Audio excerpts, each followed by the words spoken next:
नमस्कार मंडळी, विचार करा जर तुम्ही एसटी बसने प्रवास करण्यासाठी घराबाहेर पडला आहात, खिशातलं एनसीएमसी कार्ड काढण्यासाठी हात घातला आणि लक्षात आलं की कार्ड हरवलेलं आहे.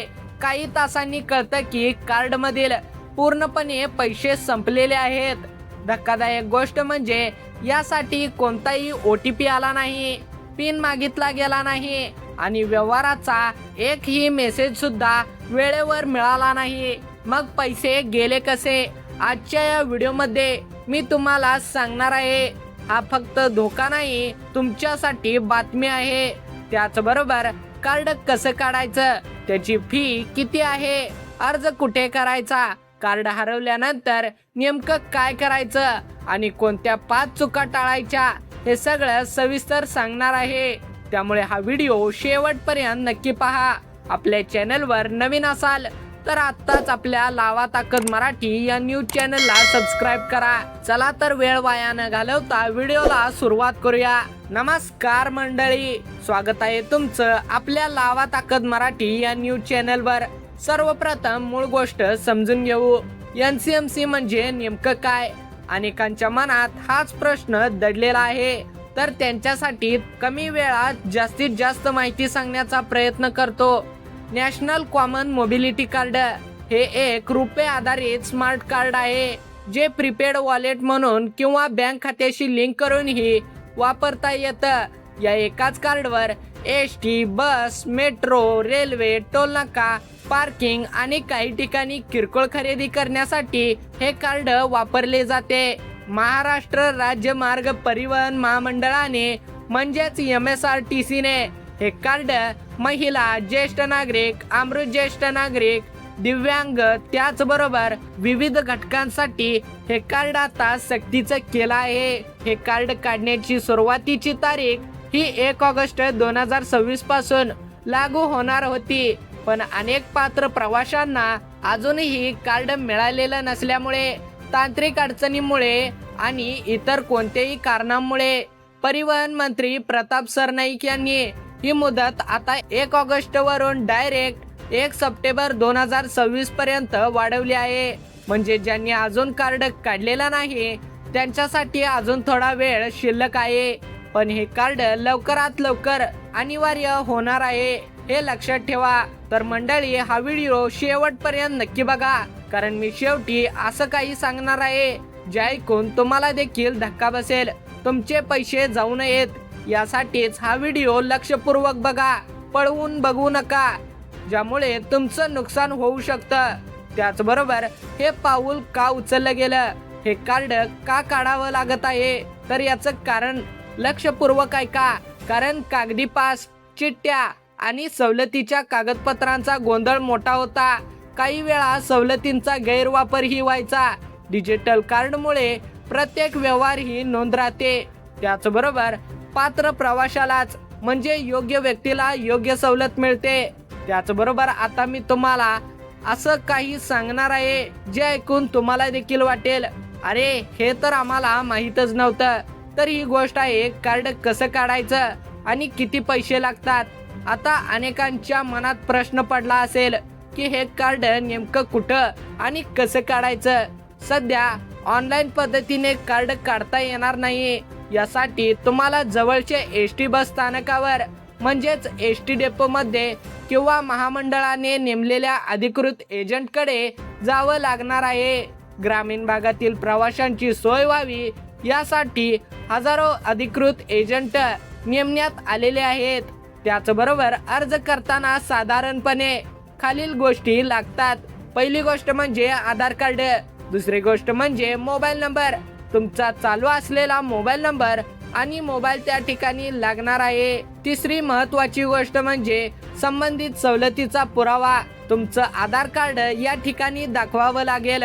त्याचबरोबर विद्यार्थ्यांसाठी चालू शैक्षणिक वर्षाचं बोनाफाईड सर्टिफिकेट लागणार आहे. नोंदणी शुल्काबाबत वेगवेगळ्या ठिकाणी वेगवेगळी माहिती दिली जाते आणि जुनं स्मार्ट कार्ड जमा केल्यास शुल्कात सवलत मिळू शकते असंही सांगितलं जातं.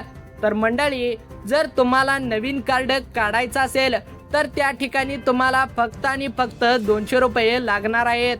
आणि जर तुमचं जुनं कार्ड जमा करून नवीन कार्ड घ्यायचं असेल तर त्या ठिकाणी वेगळा शुल्क भरावा लागू शकतो। याबद्दल सविस्तर माहिती जाणून घेण्यासाठी जवळच्या एसटी डेपो मध्ये जाऊन नक्की विचारा। त्याचबरोबर अर्ज केल्यानंतर कार्ड मिळायला साधारण किती दिवस लागतात, या कार्डसाठी नोंदणी केल्यानंतर तुम्हाला हे कार्ड 15 ते 20 दिवसानंतर तुमच्या आधार कार्डवर असलेल्या पत्त्यावरती येणार आहे। आणि जर पत्त्यावरती आलेलं नाही तर काळजी करू नका, हे कार्ड तुमच्या गावातल्या एसटी डेपो मध्ये नक्की येऊन पोहोचणार आहे। तर मंडळी, आता सर्वात महत्त्वाची आणि ज्यासाठी तुम्ही हा व्हिडिओ शेवटपर्यंत बघितलात ती माहिती सांगतो। या कार्डचा वापर कशा पद्धतीने होऊ शकतो आणि या कार्ड मधून पैसे गायब कशा प्रकारे होऊ शकतात। मंडळी, हे एक असं कार्ड आहे ज्याला कोणत्याही प्रकारचा पासवर्ड नाही, कोणत्याही प्रकारचा पिन नाही। हे कार्ड तंतोतंत ATM कार्ड सारखं असतं। फक्त आणि फक्त मशीन मध्ये टॅप करायचं आणि त्या ठिकाणी तुमचं अर्ध तिकीट असेल किंवा मोफत सवलत किंवा तुम्हाला कोणती इतर सवलत मिळत असेल ती ऑटोमॅटिक कट होऊन तुमचं तिकीट निघणार आहे। ही प्रक्रिया अतिशय जलद आणि सोयीची आहे। रांगेत उभं राहायची गरज नाही, सुट्टे पैसे शोधायची गरज नाही। पण ही सोय एका बाजूने धोक्याचीही आहे। याचे कारण काय आहे ते आपण पुढच्या भागात पाहणारच आहोत। त्याचबरोबर धोका नेमका कुठे आहे मित्रांनो, हाच या व्हिडिओचा सगळ्यात महत्त्वाचा भाग आहे, त्यामुळे लक्षपूर्वक नक्की ऐका। यासारख्या कार्ड मध्ये अनेक व्यवहार करता येतात पण पिन नसतो किंवा पासवर्ड नसतो, त्यामुळे या कार्डचा गैरवापर होऊ शकतो। तो म्हणजे कसा, जर कार्ड हरवलं किंवा चोरीला गेलं आणि त्यात शिल्लक पैसे असतील तर त्याचा गैरवापर होण्याची शक्यता नाकारता येत नाही। आता याच्याशी जोडलेले आणखी काही धोके समजून घेऊया। पहिलं म्हणजे सूचना उशिरा मिळणं। या कार्डवर बँक खात्यासारखी तात्काळ SMS सूचना प्रत्येक वेळी येतेच असं नाही, त्यामुळे प्रत्येक पैसे कापले गेले तरी लक्षात येत नाही। दुसरी गोष्ट म्हणजे मोठा बॅलन्स ठेवणे।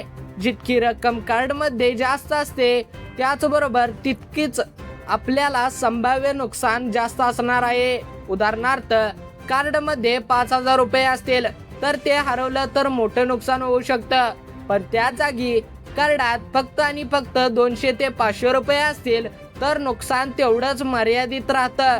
त्याचबरोबर तिसरा मुद्दा, कार्ड घरातल्या सगळ्यांनी शेअर करणं। ही पद्धत पूर्णपणे चुकीची आहे आणि ही पद्धत तात्काळ बंद केलेली आहे। त्याचबरोबर चौथी गोष्ट, कार्डचे तपशील शेअर करणं। कार्ड क्रमांक, त्याचा फोटो किंवा इतर तपशील अनोळखी व्यक्ती फोन कॉल किंवा मेसेजद्वारे मागितले जात असतील तर कधीही शेअर करू नयेत। सरकारी योजनांच्या नावाखाली अनेक जण फसवणूक करणारे कॉल्स करत आहेत। अशी कोणतीही घटना घडल्यास सावधगिरीने महत्त्वाचं पाऊल उचला। कार्ड सुरक्षित कसे ठेवाल, आता सगळ्यात उपयोगी भाग, प्रत्यक्ष काळजी कशी घ्यायची। नंबर 1, मर्यादित रक्कम भरा। नंबर 2, कार्ड नेहमी ठराविक जागी ठेवा। नंबर 3, SMS अलर्ट आणि ॲप सुरू ठेवा। नंबर 4, कार्ड हरवल्यास तात्काळ कळवा। जवळच्या एसटी डेपो मध्ये जाऊन हे कार्ड ब्लॉक करा। त्याचबरोबर पाचवी गोष्ट म्हणजे बॅलन्स वेळोवेळी तपासा। कंडक्टर कडून किंवा संबंधित काउंटरवरून कार्ड मधील बॅलन्स तपासण्याची सवय ठेवा। नंबर 6, कार्ड कोणालाही देऊ नका। तर मंडळी, शेवटचा आणि सगळ्यात महत्त्वाचा मुद्दा, हा व्हिडिओ कोणत्याही प्रकारची भीती पसरवण्यासाठी किंवा कोणत्याही प्रकारची खोटी अफवा पसरवण्यासाठी नाही, तर उलट योग्य माहिती देऊन तुमचं संभाव्य नुकसान टाळण्यासाठी आहे। डिजिटल पेमेंट सोयीचं जेवढं वाटतं तेवढंच काळजी घेणंही तितकंच आवश्यक आहे। जर तुमच्या घरात आई, वडील, आजी, आजोबा, महिला, विद्यार्थी आणि इतर कोणाकडे NCMC कार्ड असेल तर त्यांना ही माहिती नक्की सांगा। अनेक वेळा ज्येष्ठ नागरिकांना किंवा नवीन कार्ड वापरकर्त्यांना अशा गोष्टी माहीत नसतात। तुमच्या एका शेअरमुळे एखाद्याचे पैसे वाचवू शकतात। आणि सगळ्यात शेवटची, सगळ्यात महत्त्वाची गोष्ट, आजच घरातल्या ज्येष्ठ व्यक्तीच्या कार्डवर कार्ड ब्लॉक करण्यासाठी कोणत्या नंबरवर कोणत्या डेपोमध्ये संपर्क साधायचा हे एका कागदावर लिहून त्यांच्या पर्समध्ये नक्की ठेवा. त्याचबरोबर मित्रांनो, हा व्हिडिओ तुम्हाला आवडला असेल तर व्हिडिओला लाईक करून हा व्हिडिओ तुमच्या मित्रांपर्यंत व्हॉट्सअप ग्रुपवर, फेसबुक ग्रुपवर, नातेवाईकांना, शेजाऱ्यांना आणि पाहुण्यांना नक्की शेअर करा, जेणेकरून त्यांचंही नुकसान टळेल आणि तुमचंही. मंडळी, आपल्या चॅनलवर नवीन असाल तर आत्ताच आपल्या लावा ताकद मराठी या न्यूज चॅनलला सबस्क्राईब करा, कारण अशाच प्रकारच्या महत्त्वाच्या सरकारी योजना, एसटी अपडेट्स आणि ताज्या महत्त्वाच्या बातम्या आपल्या चॅनलवर रोज येत असतात. तर मंडळी, भेटूया पुन्हा एकदा अशाच महत्त्वाच्या आणि माहितीपूर्ण व्हिडिओमध्ये. तोपर्यंत जय हिंद, जय महाराष्ट्र.